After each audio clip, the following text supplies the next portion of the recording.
Qadrdonlar, assalomu alaykum. Xudo xolasa mana G'izza tumanida remont ishlari olib borilyapti. Taraf esa mana ishlarda ommaxonadan, nuqtalaridan chiqishni davom etyapti.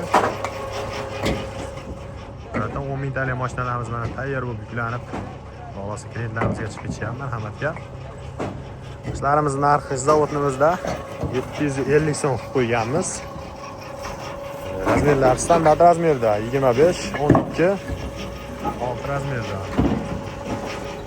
Sho'rlarga kelsak 5% chiqishi mumkin deyilyapti.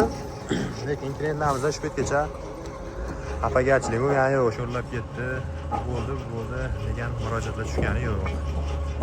10 mingtalikda tayyor bo'lib chiqib ketyapti. Tarafda esa ventilyator ish ko'rsatgan.